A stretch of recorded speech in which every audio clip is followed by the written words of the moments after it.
Assalamualaikum warahmatullahi wabarakatuh.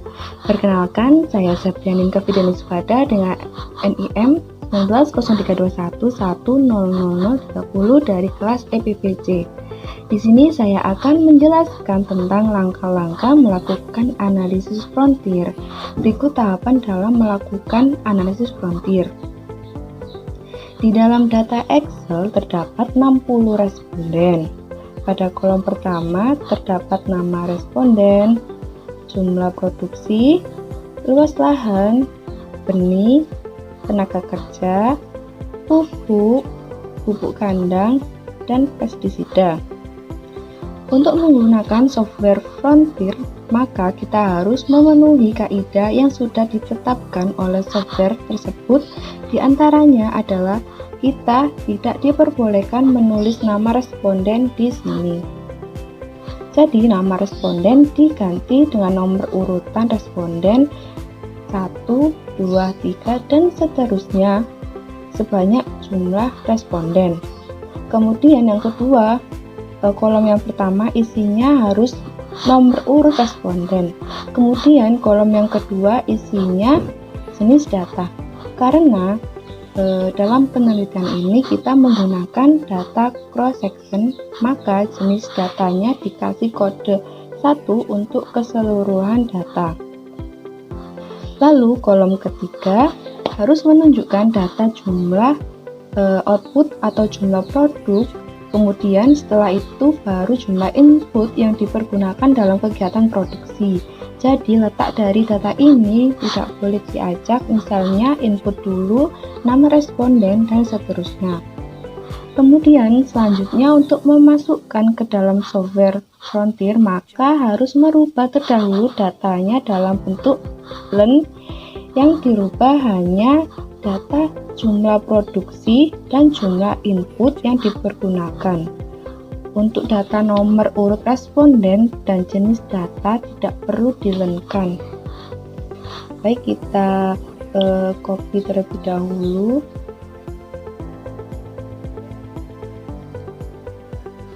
Kita copy, lalu kita taruh di bawahnya, paste. Nah, jadi rumus boolean yaitu sama dengan buka kurung, kita kembali ke data yang aslinya, tutup kurung, lalu maaf sama dengan boolean buka kurung, kita kembali ke data yang aslinya, lalu tutup kurung, enter.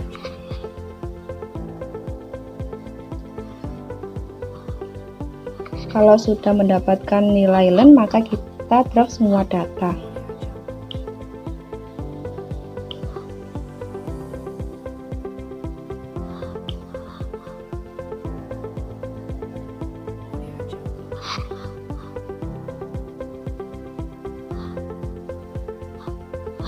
Langkah selanjutnya yaitu copy data yang sudah dalam bentuk len, kita pindahkan ke lembar kerja yang baru. Nah, kita copy terlebih dahulu data yang sudah dilenkan, copy, kita buka lembar baru.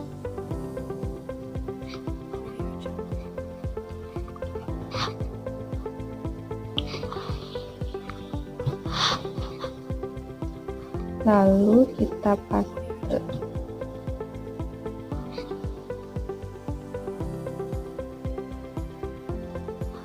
Kemudian data ini kita tulis 6 digit yaitu di belakang koma.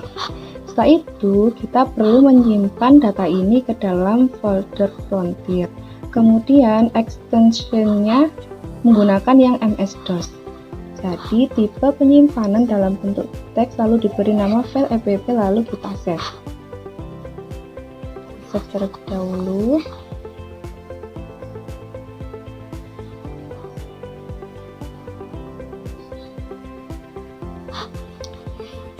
Kemudian extensionnya jadi yang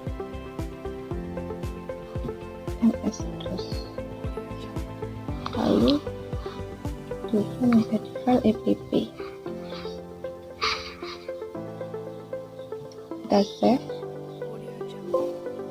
klik OK, klik yes, lalu kita kembali ke folder Frontier.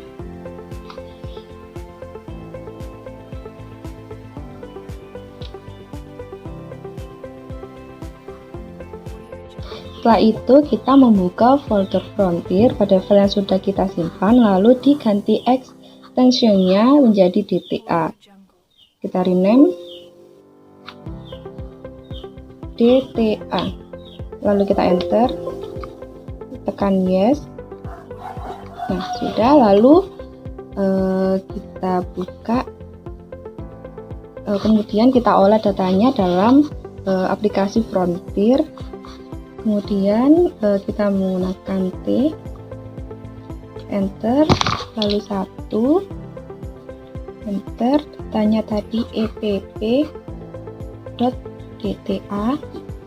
enter, lalu epp.out, enter, kemudian 1, lalu yes, y 60, lalu 1, 60, 6, y, and no, enter. Nah, kita buka datanya epp.out. Nah, berikut adalah hasil dari output dari program Frontier.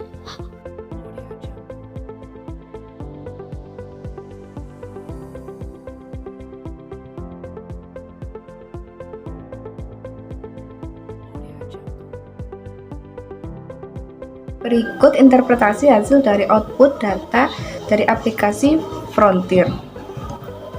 Interpretasinya yaitu yang pertama, uji kode LR test berdasarkan hasil analisis the final estimates menunjukkan bahwa nilai LR tidak diketahui. Yang kedua, uji nilai gamma yaitu 0,8698321 min 02 0,751688898 plus 0,11571703 min 01. Nilai T tabel dengan alfa 5% sebesar 2,005. Berdasarkan output yang dihasilkan bahwa analisis tersebut jika dilihat dari nilai gamma dengan nilai T hitung sebesar 0,012 kurang dari T tabel sebesar 2,005 menunjukkan bahwa 0,0087% error term tidak disebabkan oleh inefisiensi teknis, sedangkan sisanya 99,991% disebabkan oleh risiko. Lalu uji pengaruh dari masing-masing variabel. Yang pertama, pada beta 1 diketahui bahwa nilai alfa sama dengan 5% dengan T hitung sebesar 7,336 lebih besar dari T tabel sebesar 2,005, sehingga bisa disimpulkan bahwa variabel luas lahan yang signifikan, sehingga jika variabel X1 dinaikkan sebesar 1%, maka output akan meningkat sebesar 1,056. Lalu pada beta 2 diketahui bahwa nilai alfa sama dengan 5% dengan T hitung sebesar 0,903 kurang dari T tabel sebesar 2,005, sehingga bisa disimpulkan bahwa variabel benih lahan yang tidak signifikan, sehingga jika variabel X2 dinaikkan sebesar 1%, maka output akan menurun sebesar 0,086.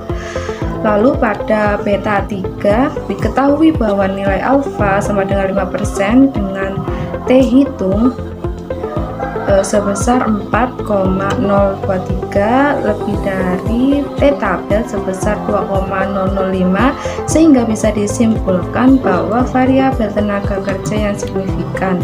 Sehingga jika variabel X3 dinaikkan sebesar 1%, maka output akan meningkat sebesar 0,530.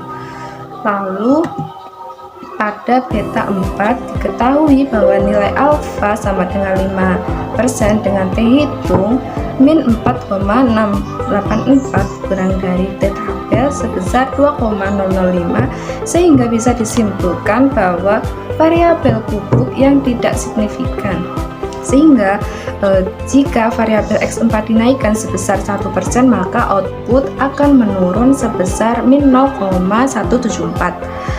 Lalu pada beta 5 diketahui bahwa nilai alfa sama dengan 5% dengan T hitung 0,253 kurang dari T tabel sebesar 2,005, sehingga bisa disimpulkan bahwa variabel pupuk kandang yang tidak signifikan. Sehingga jika variabel X5 dinaikkan sebesar 1%, maka output akan menurun sebesar 0,016. Dan terakhir pada beta 6 diketahui bahwa nilai alfa sama dengan 5% dengan T hitung sebesar min 6,039 kurang dari T tabel sebesar 2,005, sehingga bisa disimpulkan bahwa variabel pestisida yang tidak signifikan, sehingga jika variabel X6 dinaikkan sebesar 1%, maka output akan menurun sebesar min 0,522%. Lalu kemudian uji efisiensi, kriterianya yaitu apabila teknis lebih dari 0,8, maka petani akan dinyatakan efisien secara teknis. Interpretasinya yaitu berdasarkan output yang dihasilkan bahwa dari technical efficiency estimate menunjukkan bahwa produksi pada masing-masing petani mempunyai nilai lebih dari 0,8 apabila dilihat dari keseluruhan menunjukkan bahwa nilai rata-rata yang dihasilkan sebesar 0,995 lebih dari 0,8, sehingga bisa disimpulkan bahwa produksi yang dilaksanakan di daerah tersebut dinyatakan efisien secara teknis. Sekian video penjelasan dari saya. Apabila ada salah kata, saya mohon maaf yang sebesar-besarnya. Terima kasih. Wassalamualaikum warahmatullahi wabarakatuh.